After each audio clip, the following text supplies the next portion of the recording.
marche beaucoup. Quand je parle, Mais donc, ça marche, c'est ça vrai. marche. Eh bien, voilà, nous avons commencé. OK, chers auditeurs et auditrices de Radio Francophonie Connexion, nous avons avec nous sur le plateau du Zoom de Radio Francophonie Connexion 4 écrivains qui ont produit des livres, je dirais, de renommée remarquable. Eh bien, ces membres du panel sont Eddie Cavé,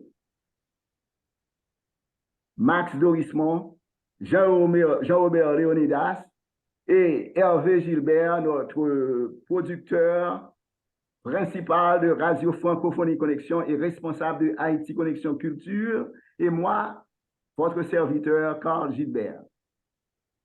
Eh bien, ces messieurs-là sont venus nous parler de leurs livres qu'ils ont produits, des livres qui ont eu une influence, je dirais, significative de la société des écrivains.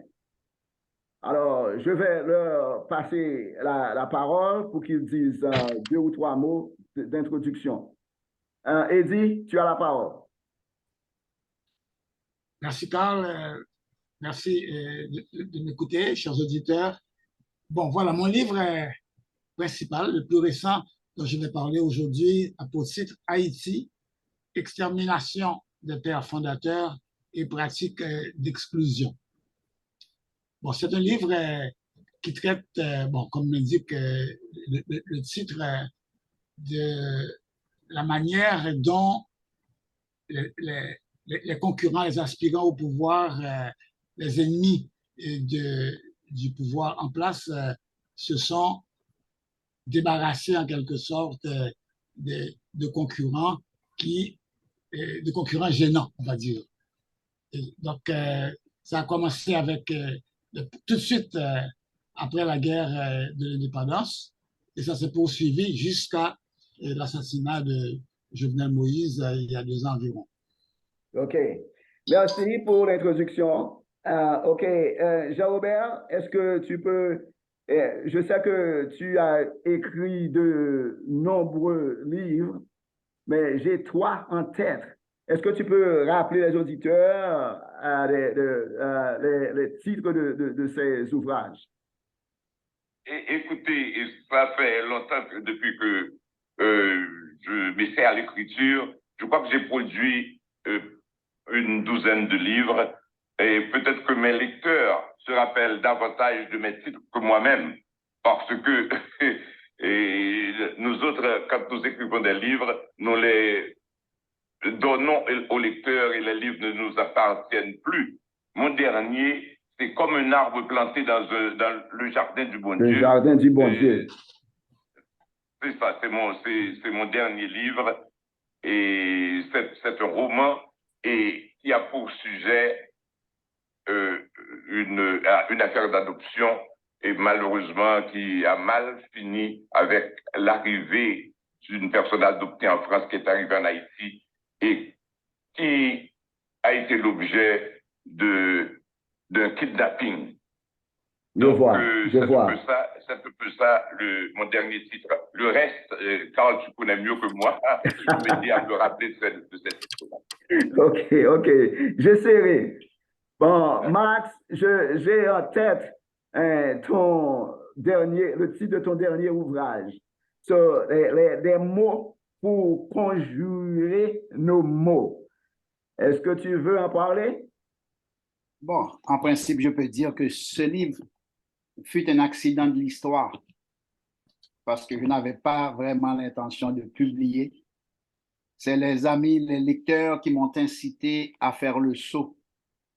Et je dois surtout remercier aussi mon grand ami Samuel Pierre qui m'a poussé dans le dos à faire le livre. Et puis ça a été fait. En principe, c'est un ouvrage qui traite beaucoup de sujets qui sont déjà loin de l'actualité, qui étaient déjà loin de l'actualité, mais qui n'ont pas perdu pour autant de leur acuité. Mais vu leur récurrence, nous pouvons sans sourciller préjuger de leur utilité. OK. D'ailleurs, plusieurs d'entre eux sont intemporels. Certaines notes sont liées à l'histoire de l'humanité et demeurent des indices, des clés pouvant nous permettre de comprendre la société contemporaine et les civilisations intérieures sans faire appel à des historiens, à des archéologues ou à des anthropologues. OK, je Le vois. livre a été édité 2 fois. Ça a été un succès vraiment sur toute la ligne. Mais je continue toujours à écrire des articles, des textes. Jusqu'à présent, d'autres personnes me demandent quand va être apparu le nouveau recueil. Là, OK. vraiment, je suis très mal à l'aise pour faire éditer un nouveau recueil. Pourquoi? Parce que je ne peux pas faire ça à compte d'auteur. Ce n'est pas un problème pour moi. Il n'y a rien là. Mais justement, c'est la distribution que je ne peux pas faire. C'est fatigant. Si Oui. je trouve un éditeur qui veut faire ça à son compte, moi, il n'y a pas de problème. D'ailleurs, je lui donnerai ça, je lui ferai don de ça à 100%. Je n'aurai même pas besoin de bénéfices. OK. OK, merci Max. Eh bien, Hervé et moi, nous n'avons pas jusqu'à présent produit des livres, mais cependant, nous avons été responsables depuis 2006 je dirais, de la production de Radio Francophonie Connexion. Nous avons publié des tas d'articles je dirais, analysent le contexte haïtien et le contexte étranger. Hervé est responsable de la plateforme Haïti Connexion Culture. Et c'est je dirais, un puits de richesse culturelle grâce à des collaborateurs dont Max Dorismont, Eddie Cavé et même Jean-Robert Leonidas. Donc, je produis aussi des articles scientifiques, médicaux sur le plateau, sur la plateforme de radio Francophonie Connexion. Je ne suis pas encore à un ouvrage. Peut-être que je vais travailler là-dessus, mais on verra. Hervé, est-ce que tu as un mot à dire de toi? On a déjà fait le résumé en quelque sorte. En fait, on est là. En fait, on a commencé avec peut-être la IT Connection depuis 2006. Et bien, jusqu'à présent, nous continuons, comment dirais-je, à servir, comment dire, notre communauté, plus précisément la communauté haïtienne. Et ensuite, il y a peut-être fait lieu de remercier nos grands écrivains là, comme Max, enfin, Eddie et Jean-Robert.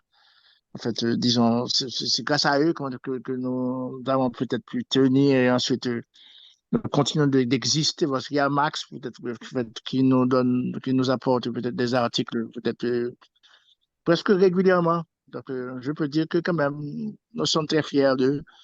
Et alors, messieurs, je suis là, comme je vous dis, bon, je vous suis alors. OK, OK. Merci. Je pense que tu l'as dit. Bon, vraiment, nous devons beaucoup à ces messieurs-là. Bon, pour commencer, je vais demander à Jean-Robert, en feuilletant un de ses bouquins, il a dit, je crois qu'il a dit à un type qui s'entretenait avec lui, que chaque vie est un univers, est un univers. Pourquoi? Parce que cette vie-là euh, il y a des pages, alors, a des pages qui, qui se tournent selon les fortunes ou bien l'infortune de l'heure. Je suis en train de paraphraser Jean-Robert. Je ne sais pas si tu te rappelles cette citation de toi. Est-ce que tu veux élaborer sur cette citation pour nous? Donc, plus ou moins, oui, selon la fortune ou les fortunes des jours, j'ai dit. Et écoutez, en fait, une vie humaine, c'est une affaire extraordinaire. C'est tout un programme. Et on est né un beau jour comme ça, et un beau jour, on va s'en aller. Mais entre l'arrivée et le départ, il y a tout un univers. On peut même dire, je me répète, un multivers. Pourquoi? Parce que nous parcourons le monde il y a la vie, c'est toute une affaire, c'est l'histoire, c'est la pédagogie, c'est l'apprentissage, c'est le métier, c'est le rapport avec les autres, c'est le rapport avec la famille, les jeux psychologiques entre soi et les parents et les gens avec lesquels on vit, les amis et ceux-là qui ne sont pas des amis, etc. Donc il y a matière, une matière extrêmement riche où tout le monde peut puiser. Les écrivains comme les médecins, comme les psychologues, j'en passe, c'est des meilleurs, comme les journalistes, comme vous autres. Donc, c'est ce à quoi je voulais faire allusion. Une vie, c'est extraordinaire, c'est plus qu'une encyclopédie, c'est un multivers. Ok. Je crois que j'ai tenté de répondre à la question. Mais je crois que tu as bien dit, tu as bien fait. Et tu as entendu les néologismes? Le multivers. Multivers. Le multivers. C'est bien ça, hein? Eh bien, est-ce que vous, messieurs les panélistes, est-ce que vous avez des questions pour Jean-Robert? Non, pas pour l'instant. Ah? Parce que moi, chaque année, je dirais que presque chaque 2 ou 3 ans, Jean-Robert et moi, nous nous entretenons sur Radio Francophonie Collection.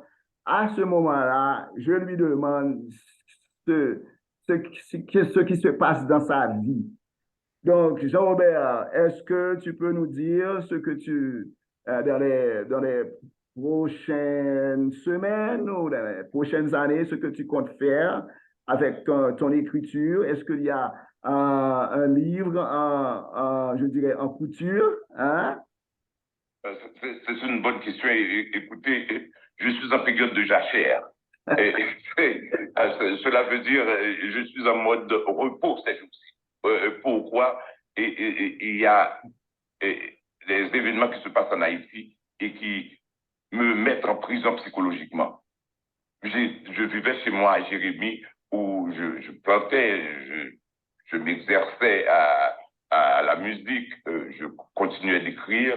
Maintenant, avec des événements qui se sont passés à Jérémie, je fais allusion aux événements naturels, les tremblements de terre et les cyclones et tout ça. Donc, nous sommes en face de problèmes. Ensuite, il y a plus que tout ça, les tremblements d'hommes. Je l'appelle tremblement d'hommes, c'est-à-dire ce qui est en train de se passer en Haïti. Des bandits qui font trembler les gens. Oui, oui. Vous savez plus que moi. Donc, mon attention... On voit bien que c'est un écrivain qui parle. Des bandits qui font trembler, des tremblements de terre. Hein? Tremblement d'hommes. Des tremblements d'hommes. On s'enrichit, à l'écouter, on s'enrichit.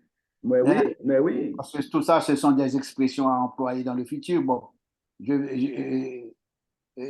ne me tiens pas grief quand tu les vois dans mes textes. Est-ce que qui est-ce qui parle? C'est Max. C'est Max qui parle. Ah bon, c'est Max. D'accord.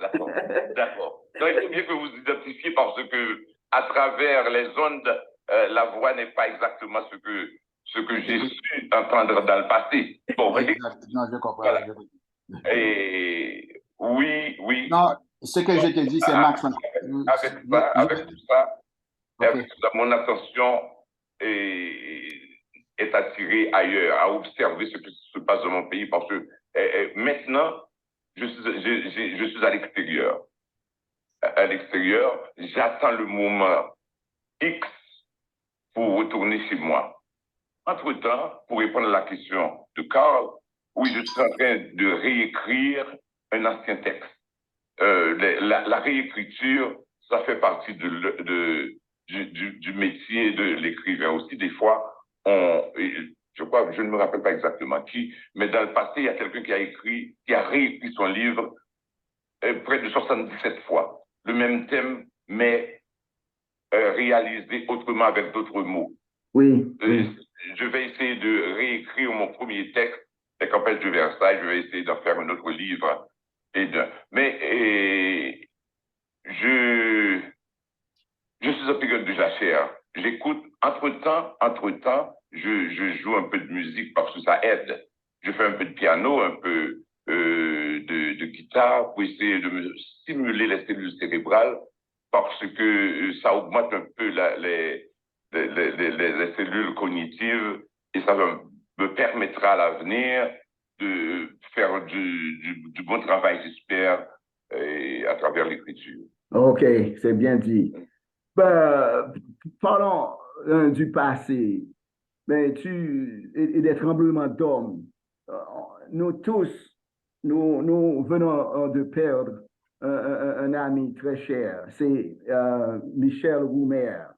Est-ce que l'un de vous peut dire quelques mots à propos de lui, parce qu'en hommage à sa mémoire, à sa présence, alors son absence maintenant parmi nous.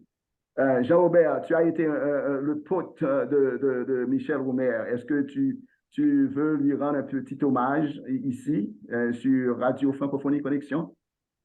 Oui, et tout comme Eddie Cavé, qui a écrit avec un beau texte chez toi, c'est sur votre site, c'est ça, votre blog Oui, Gilbert, le blog de Gilbert, rappelle-moi le nom du blog. Oui, Haïti Connexion Culture. Sur Haïti Connexion Culture, j'ai vu le texte d'Eddie et Cavé. Tu vois, bon, tu connais mon texte aussi. Ce qui a été très court, c'est que j'ai eu une réaction de journaliste. Dans les premiers moments, j'ai écrit quelques mots pour rendre hommage à ce frère avec qui j'ai vécu depuis 20 ans.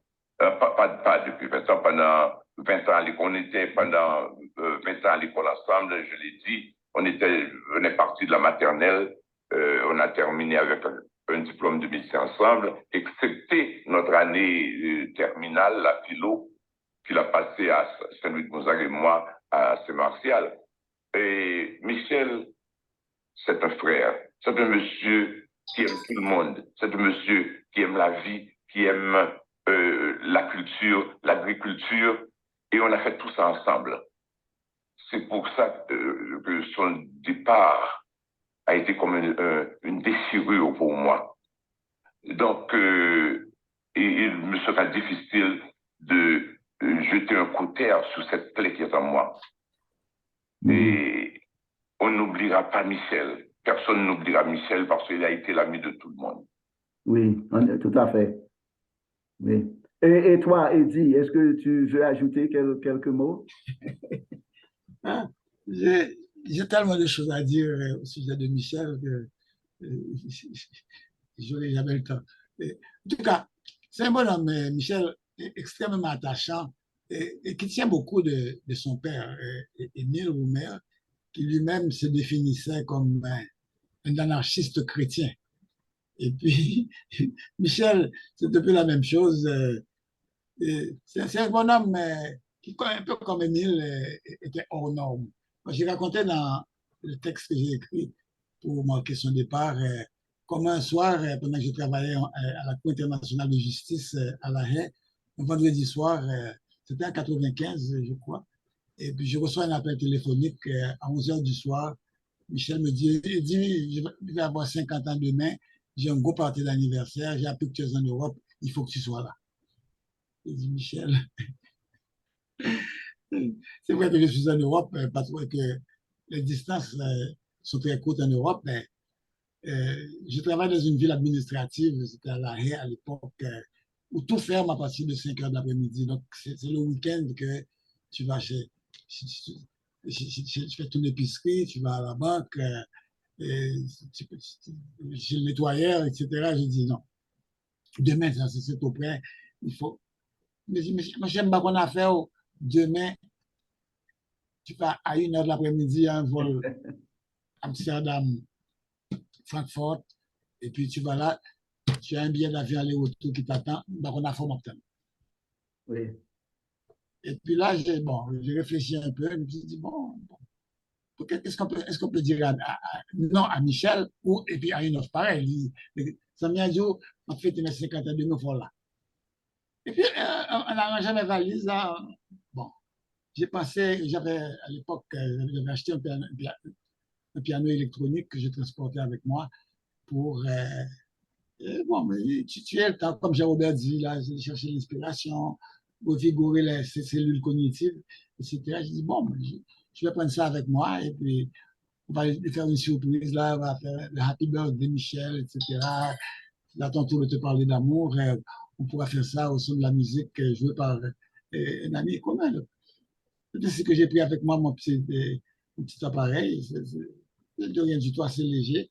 D'ailleurs, je me suis arrangé avec la personne qui venait me chercher à l'aéroport pour qu'il ne voit pas ça. Donc, quand est arrivé l'heure de faire venir le gâteau avec les 50 bougies, là, j'ai sorti l'or, j'ai commencé à dire Happy Birthday, Michel, et puis tout le monde s'est mis à chanter en même temps. C'était extraordinaire. Donc, j'ai rappelé ce moment de joie extrême qui marquait les 50 ans de Michel. Mais l'autre phénomène que j'ai raconté aussi, qui m'a beaucoup fait plaisir, c'est une journée que j'ai passée avec Michel au marché de Marfranc. C'était un 23 ou un 22 ou un 23 août, la veille de la Saint-Louis. Michel était là avec son épouse et une Allemande qui s'était défrisé les cheveux, une sorte de cheveux pit. Ben, là, on arrive dans le marché. Tout le monde savait que Michel Roumer était là, que son parrain, qui était un grand don du côté de la Vinachal, l'avait fait chercher. Il avait envoyé 2 chevaux avec.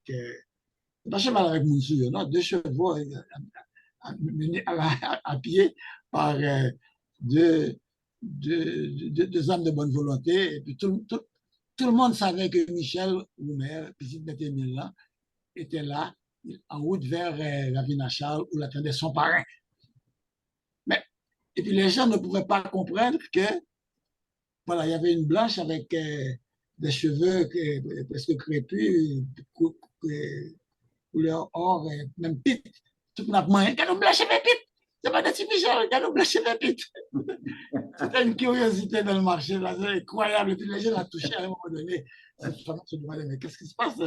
Quand j'ai revu le film, alors chaque fois que je revois le film, les dieux sont tombés sur la tête. C'est dans cette scène que je pense, là, Michel. Et puis Michel complètement perdu de ses pensées, il connaît tout le monde. Et ça faisait quand même au moins 15 ans qu'il était à l'étranger. Et puis, c'est un homme qui avait conservé le sens de l'appartenance à des racines. Et là, Justement. il avait chez son parrain, qui est un paysan de la Vinachal. Et puis là, c'était la fête. À son retour, il m'a raconté son séjour avec son parrain. Et là, Philippa, sa sœur, m'a dit par la suite que Michel avait son parrain en adoration. Oui. Alors là, j'ai une question pour Eddie. Alors, vous me permettez? Oui, Alors, vas-y, Hervé. alors, il y a peut-être, Eddie a peut-être fait allusion à Michel étant, peut-être, je dirais, une reproduction de son père. Mais est-ce qu'il était comme, pour moi-même, en fait, comme je suis en encadré de 3 grands écrivains ici, là, mais pour moi-même, je vois ça que son père était peut-être plutôt un misogyne, à savoir que dans ses poèmes, là, tout ça, en fait, il avait en quelque sorte une sorte d'hostilité manifeste, je dirais, en fait, ou une sorte de mépris pour les femmes. Alors, c'est comme ça que je voyais Émile Roumer. Est-ce que Michel était comme ça? Bon, je trouve le terme fort.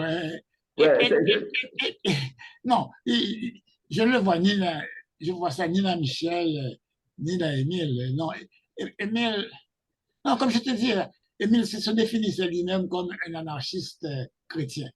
Anarchiste, c'est-à-dire opposé à toutes les valeurs traditionnelles, opposé à tout ce qui est norme, opposé bon, à l'Église qu'il fréquentait quand même. Mais à l'Église, Émile Roumer était un trouble-fête. Hein, et il arrivait, il s'assoyait, et puis un banc qui était justement à droite, à l'entrée, à l'extrême droite, à l'entrée de l'église. Et puis, une fois la consécration terminée, il sortait, et puis il était à l'extérieur, et il entretenait les gens qui rentraient, il les empêchait d'aller à la maison. Donc, Michel, c'est un peu ça, Michel Roumer aussi. Donc, mais Michel n'était pas comme ça. Il n'est pas comme comme son père, comme C'est un titre très calme. Je voudrais placer un tout petit mot.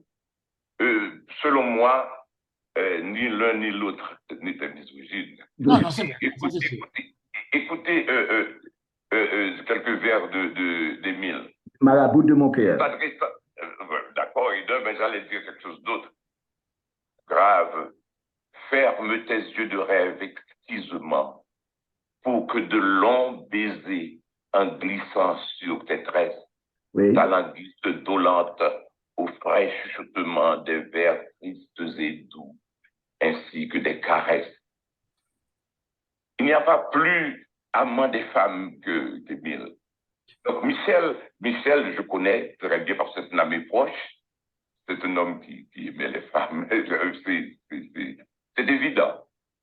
D'accord. Et Hervé, je regrette de prendre le contre-pied de ce que tu viens de dire, mais je sais que tu l'as dit avec sincèrement, mais peut-être que c'est pas ma vision à moi. Mais oui, il y a... Tu vois, ce que l'opinion d'Hervé, je ne dirais pas qu'elle soit juste ou qu'elle soit fausse, mais elle repose aussi sur, disons, elle est en quelque sorte confirmée par une opinion qui circule beaucoup dans les milieux Oui, autres oui, c'est vrai ça, c'est vrai. les milieux jérémiens. Que je jette de travers de main moi-même, personnellement. Oui. C'est vrai ça, c'est vrai. J'ai lu les propos de Hervé dans une ah oui, non, ça, il y a beaucoup de gens qui pensent que Émile Omer était un misogyne. Oui. Oui. Tu vois, c'est une acception très particulière de misogyne, mais c'était, bon, je dirais plutôt machiste. Oui. C'est plutôt du machisme que de la misogynie. C'est deux sentiments qui se côtoient, c'est très très près. Anyway, pour reprendre le focus sur Michel, je dirais moi-même aussi que bien que Michel ne fût pas de ma promotion, de ma classe, comme on dit, eh bien, il était quand même ami à tout le monde de ma classe. Pourquoi? Parce qu'il était un sympa qui souriait presque tout le temps, je dirais. Donc, je suis bien content que nous ayons parlé de lui en hommage à lui. Donc, pour maintenant continuer avec notre discussion, je vais passer maintenant à Eddie Cavé, à ton dernier ouvrage, comme tu l'as dit tantôt, Haïti, extermination des fondateurs. Tu n'as pas dit de la patrie, des fondateurs. Les pères fondateurs. Des fondateurs et pratiques d'exclusion. Et j'ai lu l'article de Max Dorismond et celui d'un présentateur, d'un critique dans le journal Nouvelis, eh bien, qui nous dit que eh bien, cet article tombe bien à voir ce qui se passe maintenant en Haïti. Donc, est-ce que tu veux nous mettre en contexte, Eddie, davantage avec C'est un livre de 700 pages, je crois. Non, 490. Hein? 490 pages. Oh, OK. On peut le trouver sur Amazon. Oui, c'est ça. OK, donc au contraire, j'ai lu quelques pages sur Amazon pour la discussion d'aujourd'hui. Donc, tu nous dis que il y avait 37, je dirais 37 Haïtiens à signer l'acte de l'indépendance. L'acte de l'indépendance. Et dont, je crois, 16 ou bien 18 sont morts en 16 ans, n'est-ce pas? Pourquoi? D'assassinat. Donc, est-ce que tu veux élaborer pour nous en quelques mots sur le contenu de ton livre?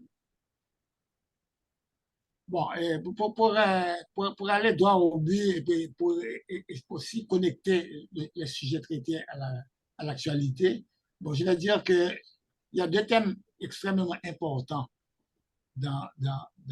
moi je dirais trois thèmes extrêmement importants et interreliés dans ce livre. Donc, le premier, c'est, je l'ai mentionné d'ailleurs tout de suite quand j'ai commencé à parler du livre, c'est la pratique haïtienne d'élimination des concurrents. Ouais. Surtout dans la lutte pour le pouvoir. Et puis ça se voit partout. On s'entretue aujourd'hui encore pour toutes sortes de raisons et c'est toute l'actualité du livre.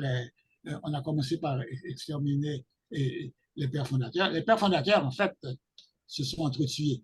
La notion de père fondateur est héritée de la pratique américaine où est-ce que on considère comme père fondateur de la nation les gens qui ont signé l'acte de l'indépendance. Donc, je suis parti un peu de ce modèle-là pour élaborer ma théorie de l'extermination des pères fondateurs et, en partant de la signature de l'acte de l'indépendance.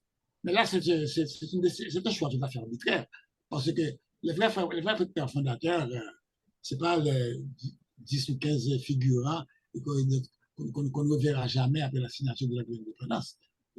Les pères fondateurs, c'est également Macandal, c'est Boukman, c'est Padre Jean, c'est sans souci Petit Noël, la Modérance, le chef de bande, qui, quand l'armée de Toussaint Louverture s'est effondrée, ont continué à se battre et qui ont forcé les autres généraux, les Dessalines, Pétion, Christophe et les autres, à retourner dans le maquis. Parce que il y a quelque chose qu'on oublie trop souvent, c'est que l'armée de Toussaint Louverture s'est effondrée après la bataille, après le siège de la Crête à Pierrot. Et c'est là que des groupes d'insurgés africains, en général, ont repris le flambeau de la lutte. Et quand les généraux comme Dessalines lui-même, Pétion et les autres se sont rendus compte qu'ils allaient être exterminés à leur tour par le corps expéditionnaire, qu'ils sont passés à l'insurrection. Donc, mais ce qui va arriver, c'est qu'il y avait des divergences de vues énormes, des divergences au niveau des idées, du projet de société. Les gens ne voyaient pas les choses de la même façon et également des petites ambitions personnelles. Quand Christophe fait assassiner qu'après la mort, simplement, c'est une question d'ego personnel. Quand Christophe a empoisonné Gabard, c'est pas Gabard, il fait empoisonner Clairvaux, qui était le général en chef de l'armée qui lui barrait la route. C'est toujours des ambitions personnelles. Donc, et ça, c'est l'élément clé, c'est de voir comment est-ce que les pères fondateurs se sont entretués. Alors, dans le livre, j'ai fait une classification entre les principaux pères fondateurs et les figurants. Parce que sur les 37 pères signataires, il y a 18, il y a 19,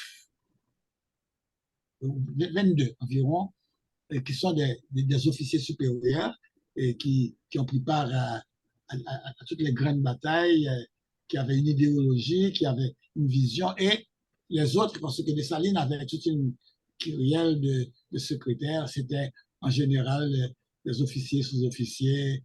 Et tu sais que Baron Tonnerre était aussi secrétaire de Dessalines. Oui, Baron Tonnerre, c'était le secrétaire le plus influent. Et c'est comme le secrétaire du Conseil des ministres, là, il était tout puissant. D'ailleurs, il y a un mot très méchant écrit par Saint-Rémy d'Écaille au sujet de la rencontre de Boiron-Tonnerre avec Dessalines à la réunion du camp Gérard, où les officiers du Sud se sont réconciliés avec Dessalines. Dessalines a rencontré Boiron-Tonnerre pour la première fois et puis Dessalines est tombé amoureux de lui carrément. Et puis Saint-Rémy dit, ça a été le coup de foudre tout de suite. Ils étaient ils étaient l'un loup, l'autre chacal. Donc, ça a été le coup de foudre. Dessalines a dit à Geffrard, voilà, monsieur, parce que Dessalines est tombé amoureux de lui, et puis Dessalines, Geffrard, qui était le patron à l'époque de Bois-en-Tonnerre, a consenti à s'en débarrasser pour le laisser partir avec Dessalines. Et puis, Bois-en-Tonnerre va influencer, exercer sur Dessalines une influence, bon, à beaucoup de points de vue que je considère comme néfaste. Parce que Dessalines et Pétion, de commun accord, avaient décidé de confier à un spécialiste du droit et de la politique le soin de préparer un projet de constitution. Et ça a été confié à un juriste qui, lui, a travaillé, a bûché un mois là-dessus. C'était Charéron. Charéron avait séjourné aux États-Unis, il avait étudié la démocratie américaine et il était prêt il a préparé un projet de constitution d'une république à l'image de la République américaine. Qui a été rejeté. Ah oui, bien sûr. On tenait à dire, non, Dessalines, il n'y a rien là pour nous. C'est là qu'il a prononcé la phrase célèbre pour écrire l'acte de l'indépendance, il nous faut la peau de blanc. Eh bien, bon, OK. Comment expliquer ton titre pratique d'exclusion? Bon, alors, donc d'abord, on crée un nouveau pays et puis qu'on va diriger presque comme une caserne, parce qu'on n'a même pas eu le temps de décider du choix d'un régime politique. Bois-en-Tonnerre a rédigé ce acte de l'indépendance en une nuit. Hein? En une nuit.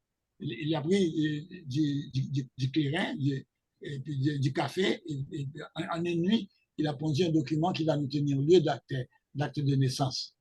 Et là-dedans, il y a une phrase qui contient tous les ferments de l'exclusion. Dit, pour assurer l'avenir de la liberté sur cette terre qui nous a vu naître. Qu'est-ce que ça veut dire? 70% de la population du nouvel État étaient des Africains de première génération. Ouais. Il y a là toutes les germes de la société d'exclusion que nous allons créer. Et c'est ça que nous dit là, on a créé une société d'exclusion. C'est exclusion à tous les niveaux, entre noirs et mulâtres, vaudouisants contre catholiques, va-nu-pied contre Monac Soulier, etc. Il y a toujours un slogan d'exclusion dans le projet politique haïtien. Paysans, et il y a même les actes de naissance. Les actes de naissance disent paysans et citadins, n'est-ce pas? Hein? Donc c'est ça qui continue. Hein? Oui, et malheureusement, les germes ont été semés dès l'acte de l'indépendance. Oui. Et il ne faut pas oublier une chose, les Africains d'origine, que l'on appelle les Haïtiens de première génération, n'étaient pas avertis. Hein. Déjà, les Africains se sont rendus compte que le combat que menaient les généraux de l'armée indigène n'était pas le leur. Non seulement ils n'étaient pas avertis, ils ne le seront pas non plus à la signature de l'acte de l'indépendance. Il n'y en avait pas un seul. Il n'y avait pas un seul soldat africain de première génération au moment de la signature de l'acte de l'indépendance. OK. Donc, ça veut dire que tu as aussi parlé de l'exclusion des femmes aussi, qui étaient qui étaient au devant de la scène au moment des guerres de l'indépendance, qui n'ont jamais été mentionnées par les historiens. Oui, l'exclusion des femmes. On a créé une société d'exclusion parce que des bonnes femmes comme Sanine Belair, par exemple, Marie-Jeanne Lamartinière, et Gantoya et autres, là, ce sont toutes des femmes qui étaient sur la ligne de front et qui ont été éliminées par le machisme des généraux de la guerre de l'indépendance. Le pas de guerre femme dans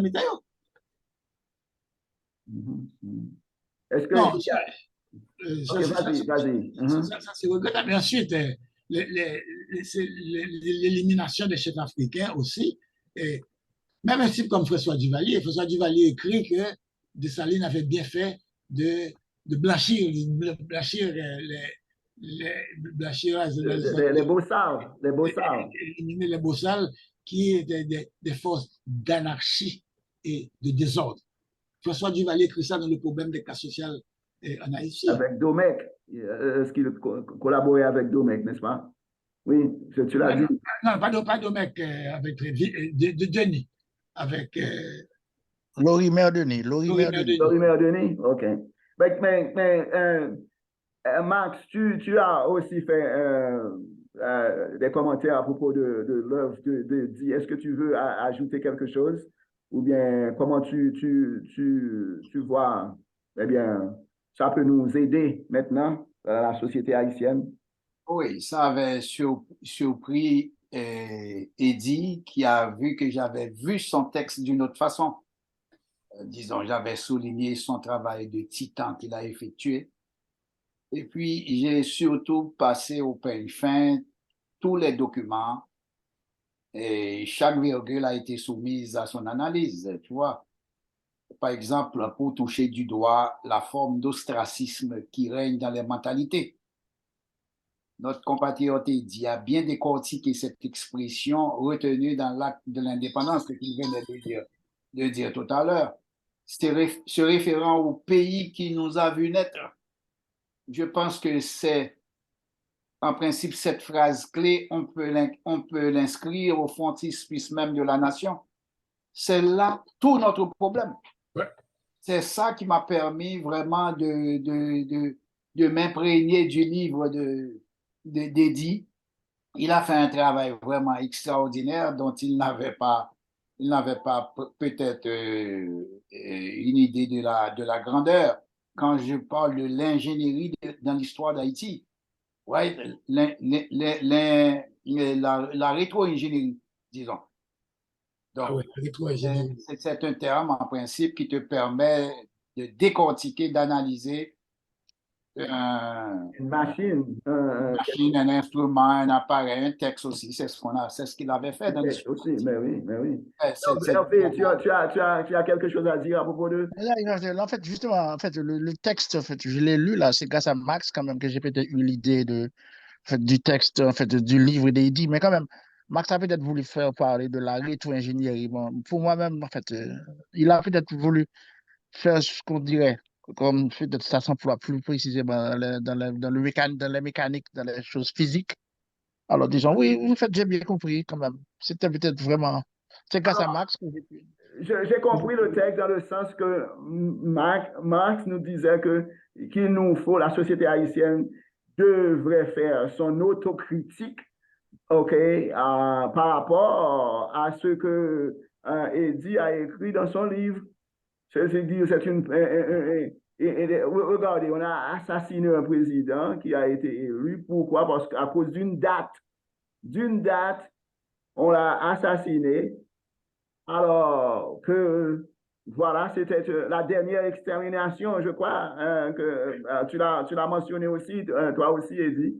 Jean-Robert, est-ce que tu as quelque chose à dire à propos de... Excuse-moi, attends, non, je dois au moins ajouter quelque chose. Ce que je voulais dire, que en principe, c'est pour cette raison que j'ai dit dans l'introduction de mon texte, dans le moment où nous sommes actuellement, on est obligé de réfléchir, de penser, de lire à droite et à gauche pour essayer de trouver une solution.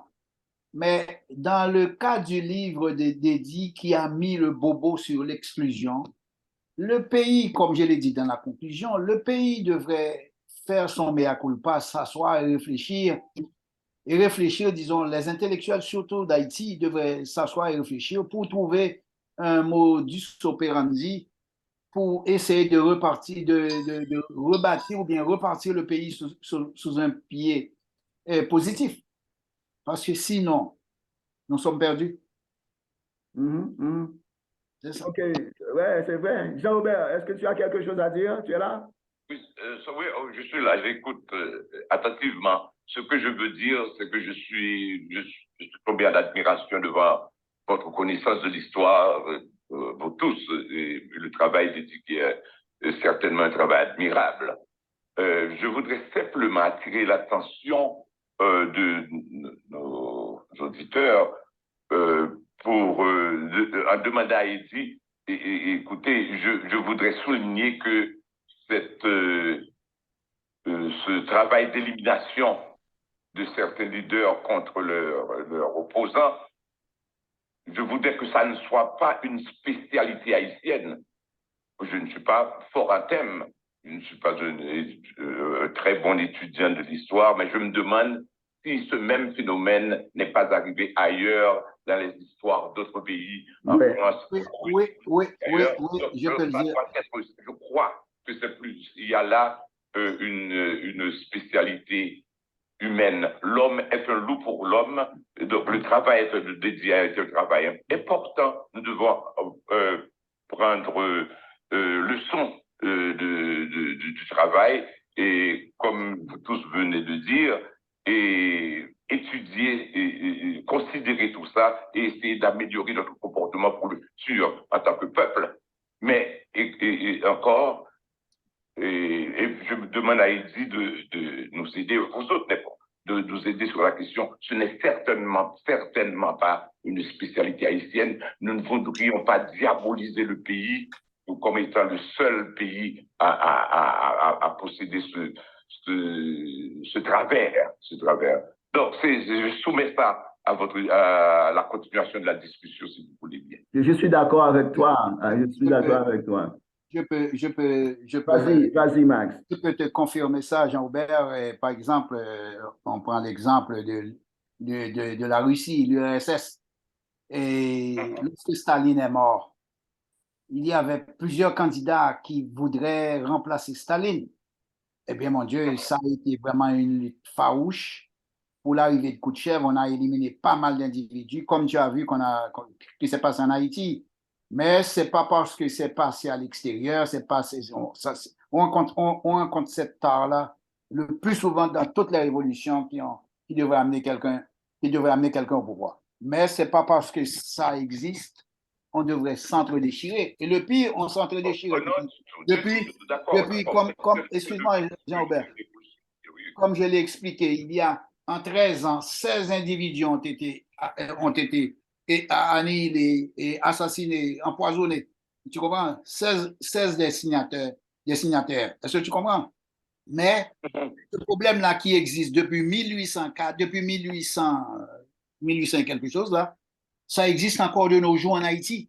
Écoute, là, ça ne peut pas durer. Oui. Ça ne peut pas être une tradition. Ouais, j'ai une question pour toi, Eddy. C'est une question, je dirais, au point de vue du contenu. Non pas que le contenu soit vraiment... Je suis d'accord avec tout ce que tu as écrit, mais cependant, je me demande les sources de référence. Est-ce que ont été... Alors, quelles ont été les sources de référence? Parce que il semble que parfois, je lis la petite histoire au lieu de la grande histoire, si je peux dire, si je peux m'exprimer ainsi. Quelles ont été les sources de référence? Je peux même répondre pour Eddy. Dans ce cas, dans mon texte, je l'ai souligné. Eddy a consulté plus de 90 ouvrages. D'ailleurs, c'est écrit dans le livre. Je les vois, les listons là. Alors, je me permets de répondre à la place d'Eddy. Eddy est là, il peut confirmer ça. Ok, vas-y, Eddy. Je suis d'accord avec vous deux, même si vous ne dites pas la même chose. Non, d'abord, pour retourner à ce que disait Jean-Robert aussi, dans le contenu philosophique de mon analyse, il y a deux auteurs. Il y a Hobbes, avec la théorie du Léviathan, l'homme est un loup pour l'homme, donc ce n'est pas un phénomène haïtien. La lutte à finir entre les hommes, c'est dénoncé depuis Hobbes, c'est un fait connu. L'autre élément de base, parce que ce qui est arrivé avec ce livre-là, c'est que, et ça rejoint aussi la question de Karl, c'est que les gens cherchent l'anecdote. ils cherchent la petite histoire des faits, etc. Il y en a en masse. Mais tout le contenu philosophique de l'ouvrage, en général, a été sous-estimé et écarté. Il y a deux choses. D'abord, Hobbes. Il y a également classe, Castre, la théorie de Castre qui dit que l'État, qui a écrit un livre qui a poussé l'État, la société contre l'État. Et là, c'est là que Gérard Barthélemy, qui est un politologue français qui a vécu en Haïti un certain temps et qui a écrit un livre extraordinaire, Le pays en dehors, où il explique que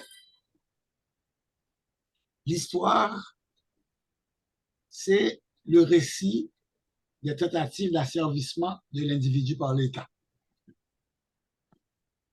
Tentative d'asservissement de l'individu par l'État.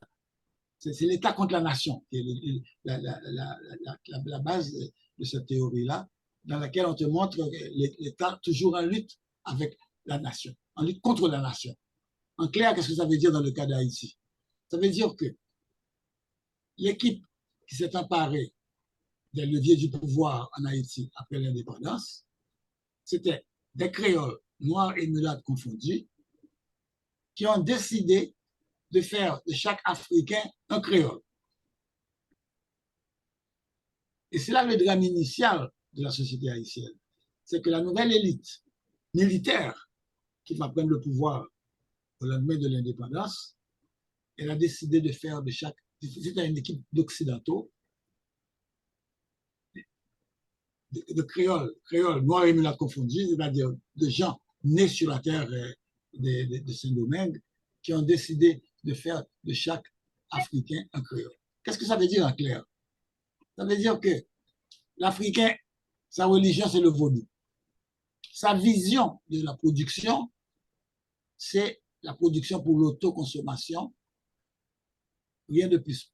Pas de création de surplus, pas d'épargne monétaire, pas de société où on va créer un surplus pour créer des châteaux à l'image de ceux de Christophe dans le Nord, ou bien encore dans la notion de Dessalines, suffisamment d'argent, de surplus pour créer un appareil militaire capable de défendre la colonie en cas de retour des Français. Donc, il va y avoir deux visions à s'opposer. La vision occidentale, disons, qui veut avoir dans la colonie un surplus, une richesse suffisante pour pouvoir mener la grande vie aussi. Et la vision des Africains de première génération qui vont être relégués dans les rangs de cultivateurs qui, eux, pour eux voient l'indépendance comme la liberté, le droit de faire ce qu'on veut, de cultiver un petit lopin de terre et de ne pas être soumis au fouet du commandeur. Parce que ce qui est arrivé au lendemain de l'indépendance, c'est qu'on a imposé, on a aboli l'esclavage, mais on n'a pas aboli le fouet. Jusqu'à présent, on reste avec les parents, en tant que leurs enfants en Haïti. On a aboli l'esclavage, mais on n'a pas aboli le fouet. Et les anciens esclaves sont devenus des cultivateurs. Donc, il n'y a pas de révolution quand l'échelle sociale ne bouge pas. Il y a révolution quand il y a un renversement de l'ordre social. Or, il n'y en a pas eu. Donc, à ce compte-là, la révolution haïtienne a été un échec. OK. Sur ces mots, je vais maintenant, je vais accorder quelques minutes à Max Dorismont pour nous dire, pour qu'il nous parle de son ouvrage Des mots pour conjurer nos mots. Je vois d'ici probablement les gens qui nous critiquent, peut-être qui nous disent que bon, nous sommes toujours, nous les Haïtiens, nous aimons toujours parler. Et c'est ainsi que, dans ce contexte-là, que je voudrais que Max nous explique le titre de son ouvrage, Des mots, M-O-T-S, pour conjurer nos mots, M-A-U-X. Quand est-ce que nous allons agir pour changer le pays? C'est la question de ton livre, n'est-ce pas? la question finale, Max, des mots pour conjurer nos mots. À force, il semble que nous utilisons les mots juste pour parler. Et alors, quelle est ta réponse? Non, j'ai quelque chose à dire à propos. Justement, c'est pourquoi que je vous avais dit au départ que je n'avais pas l'intention de publier un livre, mais des articles. Pourquoi les articles? C'est justement, ça me permet de brasser, ça me permet de, de tourner en rond presque sur tous les sujets possibles et imaginaires, mais des sujets préoccupants, des sujets qui occupent nos quotidiens. Right? Se pencher sur les événements, les idées, les réflexions, tu vois, qui animent positivement ou négativement notre quotidien. Alors, en essayant d'analyser, en essayant de réfléchir sur des cas, sur des causes, tu vois, de presque tous les malheurs autour de nous, en essayant de toucher ça du doigt, ça me permet au moins de laisser à chacun, à chaque personne pour s'y retrouver dans mes textes. Oui, ce sujet-là, ça m'avait touché en telle époque. L'autre sujet ici, ça m'avait touché à telle époque. Sujet de la religion, de la politique, de la vie en général. Et surtout au niveau de la religion. Parce que chez nous... Qu'est-ce que tu réponds à quelqu'un qui te dit acta non verba? Acta non verba. Acta non verba, c'est justement la belle formule. Moi, je ne réponds pas à ces choses-là. La raison est simple. Le penseur, l'intellectuel, l'écrivain, donne-lui le nom que tu veux, là. Tu comprends? Il est là pour planer au-dessus de la mêlée. Il est là pour voir les choses. Il est là pour analyser et donner ses conseils. Right? Donner ses conseils. Il ne peut. C'est pas parce que quelqu'un vient de faire telle mauvaise action et puis là, toi, tu sors, tu prends ton fusil. On n'est plus au Far West. On n'est plus au Far West.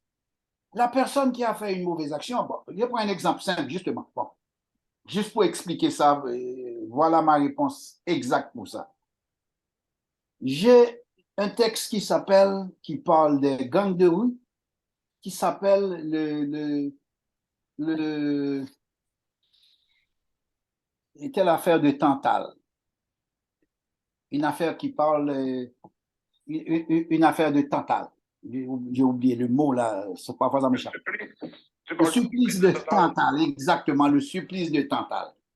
Alors ce texte-là, c'est un texte qui a marqué tellement des individus. Il y a deux individus, il y a un en France, un au Canada, ce sont deux amis. Ces gens-là m'ont supplié de faire sortir ce texte-là après le livre d'Émilie Prophète sur Village de Dieu. Parce que dans ce texte-là, je mets l'accent pour expliquer pourquoi ces jeunes-là ont pris des armes. Pourquoi? Parce que il y a des gens qui ne pouvaient pas supporter la misère. Il y a d'autres qui ne pouvaient pas supporter de voir les autres casser la caisse, voler le pays, et puis s'exposer comme ça en pleine rue dans leur château ou bien dans des voitures extraordinaires. C'est ce type-là qui mène la belle vie dans les hôtels les samedis soirs, comme si tu te souviens des gifles qu'avait reçu André Michel dans un hôtel à Port-au-Prince, tout ça. Mais c'est ça, ce sont ces comportements-là qui expliquent la présence de ces gangs-là. À appeler l'Américain, appeler la police, appeler l'armée pour mettre fin à la présence, tu vois, à la présence des gangs de rue, des kidnappeurs. Est-ce que ça va résoudre le problème d'Haïti? Non, il faut aller au problème fondamental. C'est là le côté, tu vas trouver des mots pour conjurer nos mots. Alors moi, mon travail à moi, c'est de réfléchir, c'est d'essayer de planer par-dessus le sujet, par-dessus le crime ou bien par-dessus l'explosion que je viens de voir pour apporter une certaine explication. OK. Right? Est-ce que tout le monde est d'accord? Tout le monde est d'accord avec l'assertion de Max? Alors, je pense que en fait, son analyse est très édifiante. En quelque sorte, si je peux comprendre, si je crois bien comprendre, alors disons que nous avions mal géré notre indépendance. Alors, cette indépendance que nous avons acquise là était mal gérée, en quelque sorte. C'est ce que je peux dire. Il faut le dire, il faut le dénoncer. Pour le dénoncer. Il faut le dénoncer. C'est là que Eddie, c'est là que j'ai apprécié le livre d'Eddie. Il a trouvé un des bobos, par exemple, dans l'exclusion. Donc, nous, en voyant ça, mon Dieu, c'est pour cette raison que une fois que j'avais dit à Eddie, c'est un livre que certains politiciens devraient avoir en main comme livre de chevet. C'est de trouver une solution. Mais malheureusement, ces politiciens n'ont pas de programme. Ils ne lisent pas non plus. Et toi, Jean-Robert, qu'est-ce que tu en penses? Les mots pour conjurer nos mots. Écoutez, c'est terme qui me touche particulièrement. Et étant médecin, nous sommes dans l'univers des mots, toi et moi, n'est-ce pas? Oui. Les mots dans le sens de maladie. Et moi-même, personnellement, j'ai dit quelque part que j'ai laissé l'univers des mots MAUX pour passer à l'univers des mots MOTS. J'ai dit ça quelque part, à peu près ça, quelque part dans un de mes anciens livres. C'est-à-dire, j'ai abandonné la médecine pour l'écriture. Oui, tu l'as dit. MOTS. Le parcours, j'ai listé les mots MAUX pour aller au mot MOTS, mais j'ai aussi dit quelque part, non verba. Je ne pouvais pas rester au niveau des mots, parce que j'écrivais autrefois, tu sais bien toi aussi, dans un certain hebdomadaire de New York. On écrivait ensemble, toi et moi, tu te rappelles? Oui. Oui. Donc, j'écrivais, je disais qu'il faut aller planter, aller faire des choses à l'IT. Et puis, d'un coup, je me suis dit, mais Jean-Robert, qu'est-ce que tu plaisantes? Tu déconnes. Il faut pas dire aux autres, allez faire. Mais il faut prêcher par l'exemple. Oui. C'est à ce moment-là, j'ai décidé de jeter le manche après la cognée aux États-Unis. J'ai décidé de me rendre chez nous, au pays, à Jérémie, pour planter moi-même. Donc, je suis passé de l'univers des mots MAUX à l'univers des mots MOTS, ensuite aux actes en ce sens. Naturellement, ça ne peut pas se faire aussi facilement dans tous les domaines. Je parlais, non par Dieu d'agriculture, c'est facilement réalisable. Il ne faut pas dire allez planter. Il faut que moi-même, j'aille planter quelque chose en acte, ce que j'ai essayé de faire. En politique, c'est autre chose. Il est bon de toucher du doigt les mots, comme Marx a dit. Oui, mais tout le monde n'est pas porteur de flingue. Tout le monde n'est pas porteur d'armes à feu. Tout le monde n'est pas politicien, n'aspire pas à prendre le pouvoir. Mais on peut en parler. En ce sens, Marx a raison dans ce domaine-là. Et dans d'autres domaines, il faut agir. Il faut passer des mots aux actes. Oui. Mais merci, Marc. Vous avez tous été extrêmement bien. J'ai apprécié ça. Je ne regrette pas de faire partie de ce colloque-là aujourd'hui. J'ai bien entendu, Marc s'est bien défendu pour répondre à la question. Et puis, j'ai ajouté mon point de vue. Oui, c'est vrai ça. C'est vrai. C'est une question surprise qu'il m'avait apportée. Heureusement, c'est pas. Je t'avais bien dit, Max. Je n'avais pas à réfléchir longtemps pour trouver la réponse parce que c'était peu naturel chez moi. Oui, justement, je t'avais bien dit que j'avais une surprise pour toi. Tu te rappelles? J'ai dit quelque chose. J'ai dit tu veux ajouter. C'est bien d'avoir des surprises. Tout le monde a été extraordinaire, je crois. Mais oui, je crois que je vais fermer le colloque. Donc, Eddie voulait ajouter quelque chose. Ont été vraiment formidables. Hervé, est-ce que tu as le dernier mot? Non, Eddie voulait ajouter quelque chose avant. Il semble qu'il y a quelque chose à ajouter. Vas-y, Eddie, vas-y. Vas-y. Oui, pour répondre à Carl, je ne pense pas qu'il y ait une opposition entre les mots et les actes. Non, de toute façon, Carl a posé le terme, le problème en des termes apparemment exclusifs ou contradictoires. Et moi, je ne pense pas que ce soit une bonne façon d'aborder la question. Ce n'est pas les mots. Des actes, pas des mots. Mais c'est l'un et l'autre, parce que il faut, comme je vais employer un cliché là, réfléchir en homme d'action et agir en homme de pensée. Il n'y a pas. Je crois que l'action politique se situe sur une sorte de continuum dans lequel il y a la réflexion qui se rend par des mots et l'action. Et les hommes de pensée n'ont pas à être nécessairement des hommes d'action. C'est ça. Oui, Il faut, oui. l'un et l'autre, et c'est les hommes de pensée qui vont déclencher l'action par l'intervention des gens qui ont le goût de la gestion de la chose publique et également le penchant pour le maniement des armes. Oui. Je peux même ajouter une petite chose, Carlo. Si tu te souviens de la révolution de 1791, on nous a appris ça dans notre humanité. Voltaire, qui fournissait des textes, à l'époque, c'était des textes qu'il lançait dans le public. Eh bien, ces textes-là, ce sont des textes révolutionnaires avec d'autres écrivains qui sont arrivés avec la révolution de 1791 par les Français, par le peuple. C'était des feuillets qui passaient, qui se distribuaient sous les chemises. Oui. Je suis d'accord, mais je voulais... Et pourtant, Voltaire n'a jamais touché une pierre dans sa vie pour lancer sur la voie. Je voulais servir d'avocat pour les gens qui nous disent que nous, les jeunes de la classe de l'intelligentsia, ne fait que parler. Tu comprends? On n'a pas les encourager, ces gens-là. On n'a pas à les encourager. Au contraire, invitez-les à lire de préférence et puis à réfléchir. Point. Oui. C'est bien. Oui, les mots sont les pères des actions. Donc, c'est ça. S'il n'y avait pas de mots, si on ne pouvait pas parler, discuter des choses, on ne pourrait pas agir non plus. Exact. Parce que l'acte, oui, c'est ça. Eh bien, et toi, Hervé, il semble que tu voulais ajouter quelque chose avant la fin du débat? Non, en fait, c'était vraiment très édifiant. Je n'ai rien à ajouter là. J'en suis venu à la conclusion que nous devons tous nous tourner vers l'avenir et nous serrer les coudes alors pour reconstruire de la bonne façon ce pays si cher à nos cœurs. Oui. Bravo, oui. Bravo, Hervé. D'accord. OK. Eh bien, merci, mais les gars, vous avez été formidables, comme je l'avais dit tantôt. Donc, la prochaine fois, nous allons ouvrir le débat sur le grand public.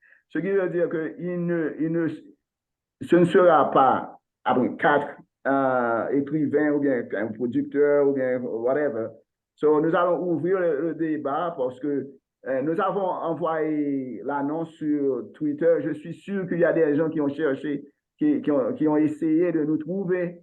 Mais cependant, le lien n'allait pas au grand public. Mais je vais faire en sorte que le lien soit dirigé vers le grand public. À ce moment-là, nous aurons beaucoup plus de personnes à nous adresser. Et parce que c'est ainsi qu'on construit une démocratie, un forum, n'est-ce pas? Merci beaucoup. Donc, à la prochaine. Eddie, merci. Hervé, merci. Max et Jean-Robert, merci beaucoup. Okay? OK, bye-bye. Bonne semaine. Merci. Bye-bye. Bye-bye.